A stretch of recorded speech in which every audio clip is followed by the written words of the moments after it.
A man is donating his sperm using Facebook. Another man changed his gender to retire early and receive his pension. And there's an unknown space object that's beaming out radio signals, and it remains a mystery to science. These are the weird stories for Tuesday on Weird AF News, the only daily weird news podcast hosted by a comedian inside a closet, baby. Ooh, the closet! That's where the magic happens. You know it. He does it for free. A sperm donor gives away his seed using Facebook. Free sperm! Come get your free sperm! I'm going to guess it's not quality sperm, but let's find out about this gentleman. This old gentleman is spreading his seed to those in need. A retired teacher from the UK says that he has fathered, 129 children? Whoa, dude. 129 children over the last 9 years via sperm donation, and he says his demand is on the rise. He turned to Facebook to give away his little swimmers.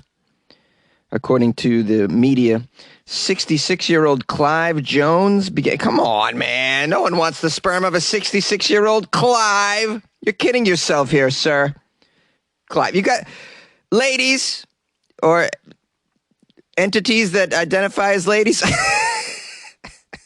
Sorry. Come on now.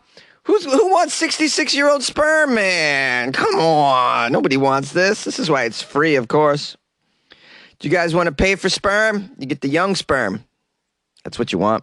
You don't want the 66-year-old sperm. This is like dollar store sperm. You don't want dollar store sperm or pound store sperm, for those of you in the UK. Clive says he began donating sperm. He made it his mission to donate sperm at the age of 58. Yeah, good plan, buddy. I'm making it my mission to start donating my sperm when they are at their not-so-peak powers. It says here, Clive couldn't become an official donor due to the age being capped at 45. Yeah, of course it's capped at 45. They don't just cap off age, bro. I can't donate either because I'm under 5'9". I've looked into this. Yeah, they want tall, young, strong, educated, Ivy League. They want, if you built an app, that's the kind of sperm they want. They want the sperm of young, strong app builders that have abs. This is what they want. Health experts from the Human Fertilization and Embryology Authority have frowned upon this man's activities. Oh, they frown upon it. We frown upon it. They're stating that donations should be done at a licensed clinic. Well, I don't know about that either. I mean, if you want to give away your sperm to the public, it should be your option. You know, just be completely honest about your state of health, your age, all of your parameters, maybe your income. People care about that. They want to produce with high income people. This is why my sperm will never be accepted in the real world. Also, because I have a nut allergy. Women don't want to procreate with someone with a nut allergy because it's a sign of genetic weakness. There's no lady out there thinking to herself, hey, you know who I want to mix my genes with? That guy that can be killed by a scone. That guy. We're going to make a warrior. No, you're not going to make a warrior. You're going to make somebody who needs a chapstick and a hoodie at all times. Those are my genes. I got chapstick hoodie genes. My lips are always chapped. I'm short. I'm allergic to everything. I'm not really in demand. I spend a lot of time in a closet. Okay, back to the story. Let's find out more information. Are they going to shut this man's spout off? The Fertilization Authority? Just going to break down his door and tie his tubes. Now the sperm donor, Clive Jones, told the media in an interview that he's fielded a lot of questions on why he donates his sperm and noted all the happiness that it brings to families via his free contributions. He says, I'm probably the world's most prolific sperm donor with now being I'm up to 138 babies. Well, 129 babies born, 9 ongoing pregnancies currently. I might continue for another few years and get to 150 anyway. I know of clinics and sperm merchants with greater numbers, but they don't donate. but rather they sell the semen. I think people would understand more if they saw the messages I get and the photos of the babies with the very happy mothers. I do it for free. Free! Though sometimes I ask for a bit of petrol. It's you're giving away your sperm for some gas money? Yeah, Clive. Nice job, dude. I'll tell you what, I'll give you my sperm if I'll just come over, you make me a bowl of ramen. How about that? I'll give my sperm away for some ramen and some gas money. How about that? Perhaps you could pay for a Hulu account for me. How about that? I think that's a fair trade-off. Just have a Hulu account until the kid's 18. What about that? Clive says, well, it's illegal to charge for sperm, and it doesn't seem right to take money when I have more than them. But you do take gas money, buddy. Hilarious. Clive Jones, who has 3 adult children of his own, said he was motivated to donate sperm after reading about the plight of people who can't have children and how some have turned to Facebook to make arrangements. He said that within an hour of posting on the social media site, he was contacted by one woman. While he hasn't advertised his services on Facebook for years, Jones claimed he keeps busy thanks to referrals from satisfied customers. Yeah. It says here that Clive Jones is married, but doesn't live with his wife. He's been married since 1978. Doesn't live with his wife because it says here she's, quote, not happy about his activities. Yeah, okay, of course. Oh, you're not pleased that he's donating his sperm on Facebook? I don't blame you, honey. This guy apparently is the real deal. He was the subject of a 2018 documentary called 4 Men, 175 Babies, which followed the lives of 4 men who donated sperm to women who contacted them online. This is outrageous. You guys wondering how the donation process works? Well, according to Clive Jones, he first makes contact with a couple to get to know them. Then he sets a date on his planner and gets a call informing him that an ovulation period is close. That's when he will drive to somewhere discreet, close to where the couple lives, close the curtains, and get to work. And because he's so old, it takes him many hours to do his duty. He just drives over there. This is amazing. If you wouldn't mind giving me some gas money and maybe a massage, I get a little sore. Perhaps you have some Bengay to rub on my forearm. I just get very sore from doing my duties at this age. It's very hard. I can't believe this. Hey, good for him. Good for him. Living the dream. A man changes his gender to retire and receive his pension a year earlier. This is a man in Switzerland. He's decided to exploit an administrative loophole and formally change his gender in order to retire a year earlier, turns out. New rules were introduced on January 1st that enable any Swiss resident with the intimate conviction that they do not belong to the sex that they are registered as in the Civil Status Register can apply to change their gender, in addition to their name, for only 75 Swiss francs, which is about 72 euro. Pretty cheap to change your name and your gender, I'd say. And it took just 4 days for the system to be taken advantage of. Of course, any new rule, people are going to take advantage, especially when there's money involved. The Swiss media reported that a man from Lucerne applied to change his gender so he could receive his state pension at the Swiss retirement age for women of 64, a year earlier than men. Does he get to go live in the retirement home for women as well? Hey, you're an old man, this would be a good way to go out. Just change your gender on paper and then go live with all the retired women who are just sitting around getting free money, very bored. Could use a foot massage or two.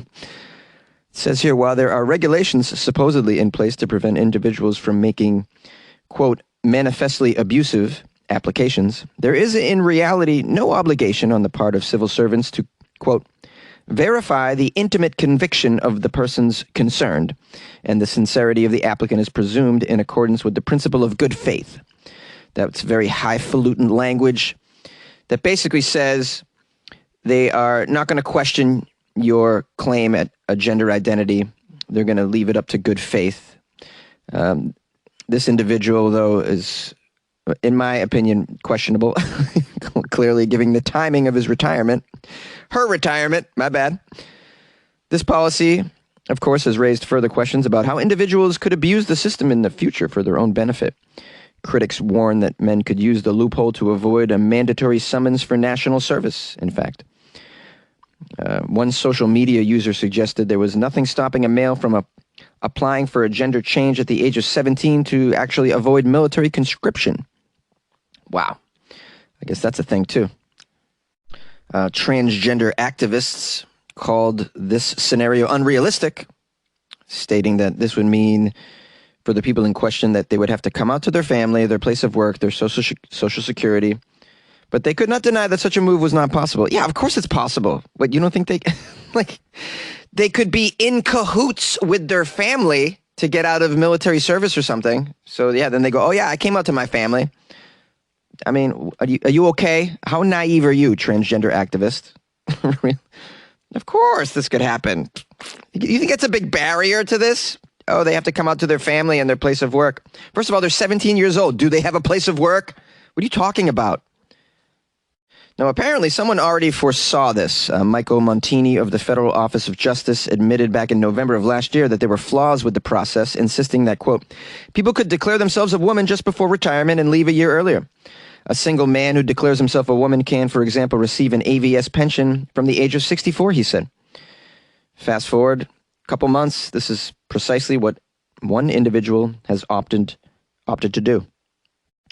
As you know, the question of trans individuals and gender changes is not limited to pensions, but is also a hot topic when it comes to sports. In countries like the United States, biological men who change their gender are increasingly competing on women's sports teams, breaking records and siphoning off scholarship money from biological females. Yeah, this is happening. You've seen that swimmer. There's actually two of them. Gender changed, breaking swimming records in the women's categories. This is a nightmare issue that we all have to deal with. And I got to be careful what I say about it, don't I? Yes, I do. Personally, I don't like it. I don't like this whole, I'm going to change my gender and then break records in the other gender's sport. I think it's cowardly, personally. But what are you going to do? These are the loopholes. They exist. And until we get a grip on this, we're going to have to deal with this. It's crazy. I don't know. What do you guys think? Call the show, 646-450-2012. What do you think about this guy changing the gender to just kind of hang it up a year earlier? You like podcasts? You're listening to my podcast. Maybe you thought to yourself, I'd like to make a podcast. Too difficult. No, not with Anchor. Anchor has free creation tools that allow you to record and edit your podcast from your phone or your computer. Anchor distributes your podcast to Apple, Spotify, Stitcher, and more. They have advertising integration, so you can even make a little money off your podcast. Everything you need to make a podcast in one place. Download the free Anchor app or go to anchor.fm to get started. And good luck with your podcast. Good luck with your creation. Good luck with your life, man. An unknown space object is beaming out radio signals every 18 minutes, and it's a mystery. It's the sound of science. I mean, it's the sound of science. I had to put that Beastie Boy flair into it. Okay. Now, while mapping radio waves across the universe, as you know, astronomers do, NASA does this, they've happened upon a celestial object that's releasing giant bursts of energy, and it's unlike anything they've ever seen before. This spinning space object was spotted back in March 2018, and it beamed out radiation 3 times per hour. In those moments, it became the brightest source of radio waves viewable from Earth, acting like a celestial lighthouse. How poetic. Astronomers think it might be a remnant of a collapsed star, either a dense neutron star or a dead white dwarf star, with a strong magnetic field even. Or it could be something else entirely different, like what? An alien playing video games. A study on the discovery was published Wednesday in the journal Nature. Here's a quote from the lead study author, Natasha. This object was appearing and disappearing over a few hours during our observations. And that's it. Oh, no, there's more. It was completely unexpected. It was kind of spooky for an astronomer because there's nothing known in the sky that does this. It's really quite close to us, about 4,000 light years away. It's in our galactic backyard, really. It's exciting that the source I identified last year has turned out to be such a peculiar object. The MWA's wide field of view and extreme sensitivity are perfect for surveying the entire sky and detecting the unexpected. When studying transients, you're watching the death of a massive star or the activity of the remnants it leaves behind. Slow transients like supernovae might appear over the course of a few days and disappear after a few months. Fast transients, like a type of neutron star called a pulsar, they flash on and on within milliseconds or seconds. This is a new, incredibly bright object, however. Only turned on for about a minute every 18 minutes. Gets really turned on about a minute every 18 minutes, kind of like me. I get turned on every 18 minutes, especially when I'm talking about quasars and pulsars and ultra-long period magnetars. Magnetars usually flare by the second, by the way. This object is longer, so long, slowly spinning neutron stars. We're going to continue to monitor this long, pulsing object to see whether it turns on again and again. In the meantime, we're just going to wait for it to turn on, like it turns on me. You know, we have this very potent, long telescope that every time I get behind it,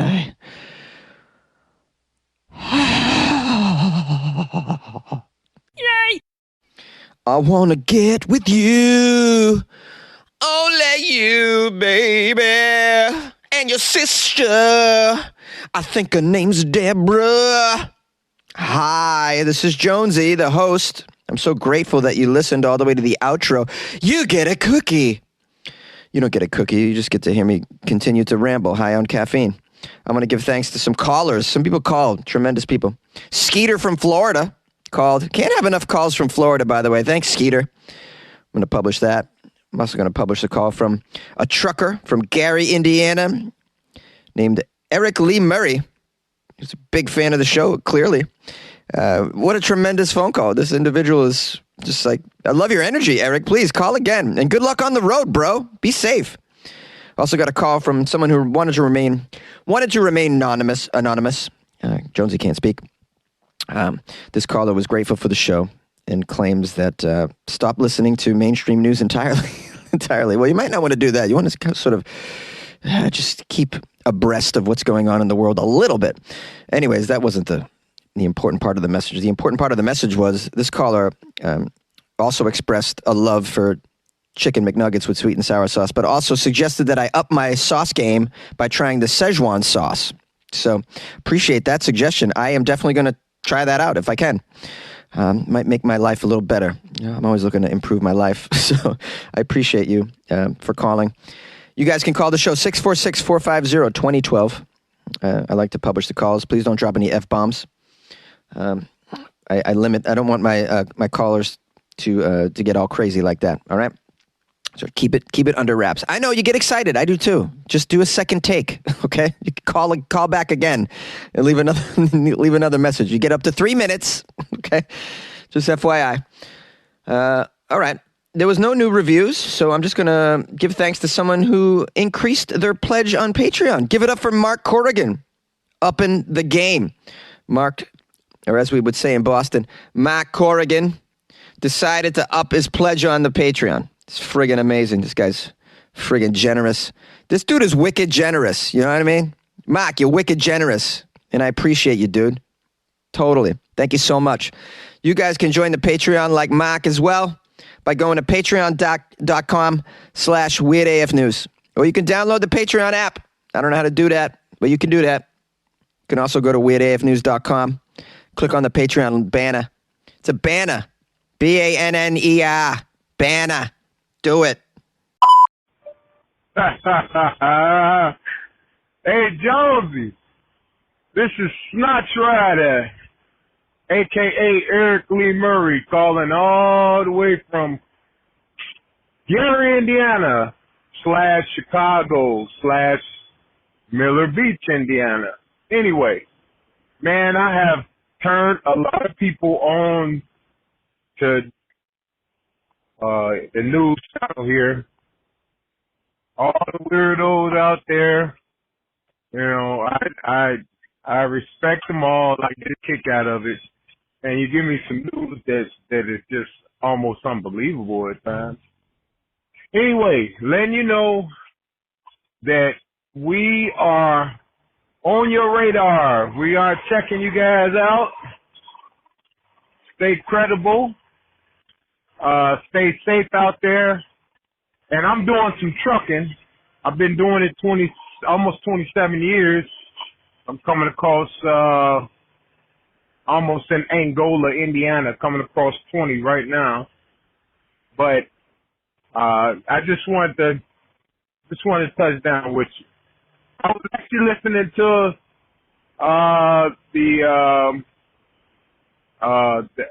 when you were talking about the Iceland and the McDonald's. They don't have a McDonald's anymore, and then you said the number, so I said I gotta call them. I gotta call. Anyway, everybody out there, stay safe, weirdos. All right. I know I'm definitely one.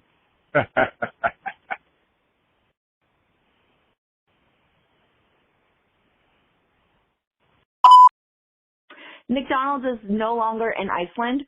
And I'm okay with that. I think that's great. Their population is probably healthier and better off, and they don't need to be exposed to McDonald's. I mean, I've heard story, I think you did a story that the court in Ireland ruled that Subway's bread is not bread because it contains too much sugar.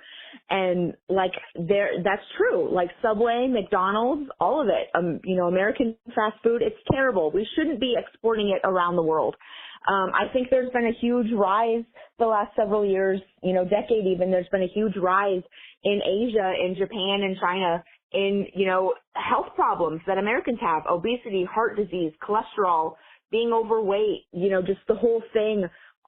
Countries and like the Mediterranean and Asia, those countries have not had those types of health problems that are related to the American diet because their diets are not based on beef and potatoes.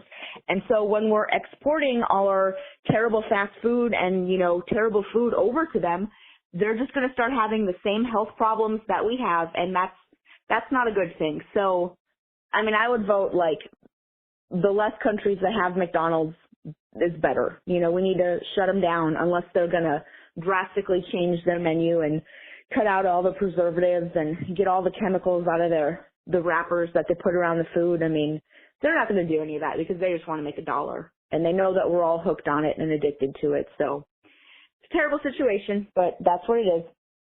So I'm glad that you got some good reviews. You read a lot of reviews on the show, mostly good. The one bad review even made me laugh that she said she still keeps listening even though she doesn't like it. I was like, you know what? I mean, a listener's a listener, right? Sucks that she gave you 1 star, but you had plenty of good reviews to make up for that. So keep doing what you're doing. Don't let the bad reviews get you down. I love you. Weirdo Nation loves you. We all love you. And good luck with your life, man. Oh, hi there, John. This is just a skater from Florida. And the story about some guy named Marvin Hag, something like that. He was inside of waffles, and he was in there with his shirt off. And he was really concerned about how his bacon was fried. But that was the story. But then you went off on some sort of a tangential about how you can get into lots and lots of trouble with a guy named, not with his name, but with a guy with his shirt off. And you said you might not even live through the weekend with a guy with his shirt off. And that is true. You said especially if you go to some place like, begins with a W, like Waffle House or Walmart. And I got to thinking about that. Boy, that Jonesy, he really knows what he's talking about. But you know what? We got all kinds of places down in here in Florida that begins with W. And that is for dang sure. We got not just Waffle House and Walmart. We got Winn-Dixie, that's the grocery store. And then we got the Wawa gas stations. And we got water parks. That starts with W. Oh, especially Weeki Wachee Springs Water Park. Weeki Wachee Springs, you know, that's where the mermaid show is. Yeah, that's where those ladies put on those mermaid tails and swim around underwater. And they got a river cruise right there and a bird show and everything else. But yeah, they got a water park there too at Weeki Wachee Springs. And then what else starts with W down here? Well, Walgreens. Everybody got the Walgreens. Yeah, that's for sure. And what else do we got? Hey, who the hell are you talking to? I ain't talking to nobody. And if I wasn't, one of none of your damn business. Are you talking to that Sadie Sue again? I ain't talking to no Sadie Sue. I'm talking to Jonesy. I'm getting myself famous being on the damn radio. I bet you're talking to that Sadie Sue. Let me talk to that bitch. Oh, mind your own business. Jonesy, I got a situation here. You know what? I was really thinking about this. I'm kind of smart. Give me that damn phone. Jonesy, I gotta go. W, Whole Foods. I got a situation here. I gotta go now. Bye. Hey, Jonesy. It's Michael calling from Iowa City. Hope you're doing well. I'm calling about the story that you did where scientists say that octopuses may have come from outer space. And while reading the story, you wondered aloud whether octopi is the proper plural of the word octopus. And no, it's not. I know many people are readily using that term, octopi, as the plural of octopus, and they're even teaching it in school, I believe, these days. But technically, it's not. The word octopus is a Greek root word form, and by putting an I on the end, you're using the Latin tradition of putting an I on the end. Like the word cactus becomes cacti because cactus is a Latin word. And by it being a Greek origin word, it should have O-D-E-S on the end. So the proper plural should be octopodes. And so it's also acceptable these days in England and America, English-speaking language, to say octopuses, which is what you were reading throughout the article. And it's become generally accepted in English-speaking languages, but it's not the true proper term to use, but that's what you're hearing these days. It's like the word platypus. You are hearing platypuses, but that should also be platypodes. But of course, it's just not catching on like octopodes is not catching on.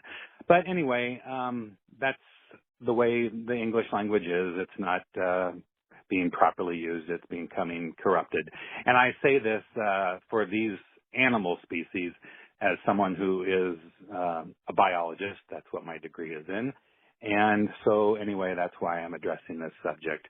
It's like the word often. With the T in the middle, people are saying often rather than the proper pronunciation of often, like the words soften or listen or hasten.